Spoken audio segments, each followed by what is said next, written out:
Thanks, everybody. My name's Robert Gleason. I'm the very proud father of what I think is a very beautiful and a very elegant-looking bride here tonight. Yeah. Molly and David asked me to welcome all of you here this evening. I want to say that I'm so glad to have David in our family, and they want to express their appreciation to you, to each and every one of you, for taking time out of your busy schedules to come here tonight and help them celebrate this very special and what I think is a very sacred event. So thank you and welcome one and all. I also want to take this opportunity to thank David's parents for raising such a nice young man. Al and Janine.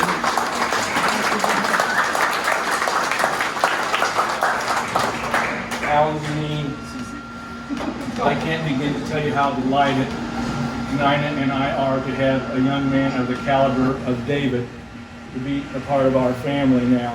And I want to assure you, we welcome him with open arms.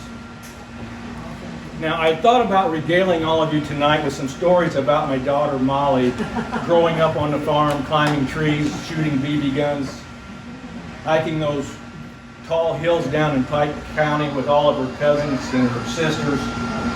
And what a pleasure and joy it has been for Nina and I to watch Molly grow and mature into the young lady that she is. Great gal.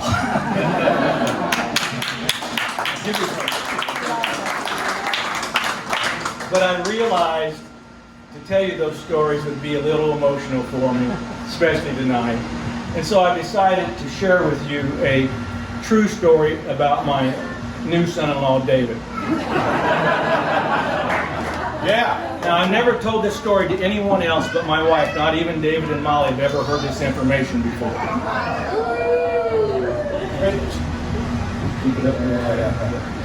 Now, I've known David personally for the last few years while he's dated my daughter Molly, but I've known of David since he's been about 11 years old.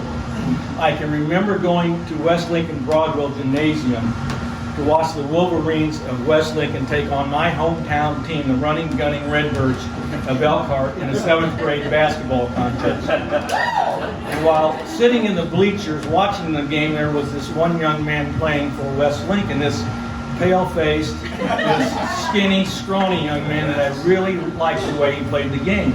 And so I looked his number up in the program, and his name was David Pickering.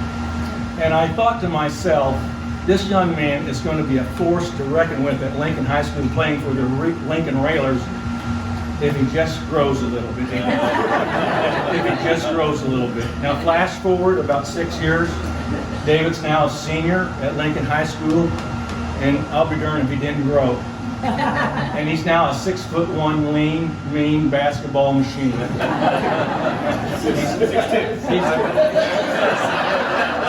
He's a crack shot. He's lightning quick. He plays both ends of the floor, both offense and defense, with equal intensity and conviction, and I admire David for that.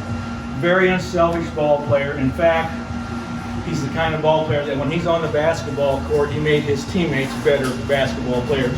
And in my mind, that's the ultimate compliment that you can give to any team sport player.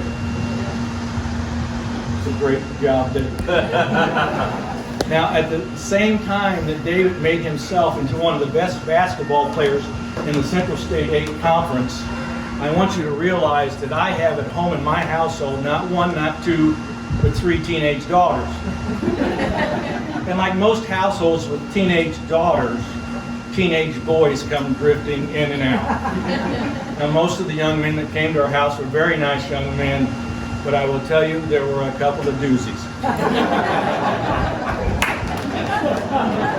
And I will tell you, I was born with the worry gene, and I spent some sleepless nights laying awake in my bed thinking about my daughters and the kind of men that they might marry and the kind of men that I might have as son-in-laws. This brings my story back to David. I can remember coming home from a Lincoln High School Saturday night basketball game. Lincoln had just defeated, I believe it was Lanphier, in a squeaker of a game. David played his usual fine game, when my wife and I had a conversation on the ride home that went something like this. I said, Nina, I watched Fiddler on the Roof last night, and I think those folks knew what they were doing back then. And Nina says, what are you talking about? I said, I watched Fiddler on the Roof last night, and back then the fathers got to pick out their son-in-law. They got to pick out a nice, responsible, common sense, hard-working young man to marry their daughter, and I like that idea. Now, Nina was shaking her head. I know she disagreed. But I persisted on with my line of thinking, and I said, but think about it, Nina.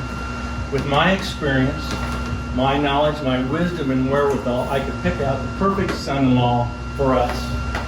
At this point, I had Nina's curiosity, and she said, well, do you have somebody in mind? This is a true story. And I said, well, no, not really, but if I had to pick somebody out tonight, I would pick out that David Pickering.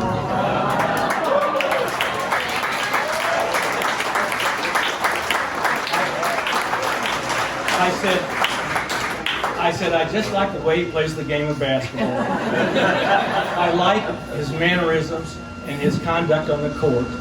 He seems to be a physically healthy young man. He's relatively handsome. I hear he's pretty intelligent, and I just found out tonight that he's on the golf team. And I would love to have a chance to interview him for the job. At this point, Nina breaks out in laughter, and she's laughing at me, as she often does when I have these silly ideas. Nina says, dream on. She laughed at me and she says, dream. I remember what she said to me. She says, dream on, your daughters wouldn't let you pick out a pair of socks for them, let alone pick out a husband. And I said, I knew she was right. After 41 years of marriage, I know that Nina is usually always right. Now bear with me. I'm coming to the last chapter of this story. Thank goodness. You have to flash forward about 12 years later from that conversation in the car. We get a call from Molly one evening. It's a Sunday night. She's talking to her mother on the phone. I'm listening in the background. And she says, oh, by the way, I've been dating a young man from Lincoln the last couple of months. Nina says, well, what's his name? We might know him. Molly says, well, I don't think you have any reason to know him. We've just had a few dates. He seems to be a very nice man, and I like him a lot. Nina says, well, your father knows a lot of people from Lincoln. What's his name? We might know him. Molly finally says his name was David Pickering. And I can tell you, I got the biggest grin on my face when I heard that name, because I had picked him out 12 years ago. And Nina laughed at me when I did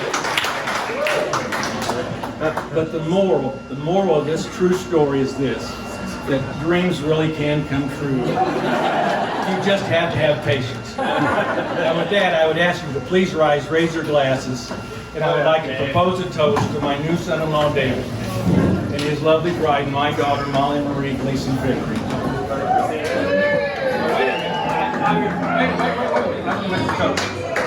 Wait a minute, I haven't made the toast. To David and Molly, I wish you all the happiness and joy and bliss this world has to offer.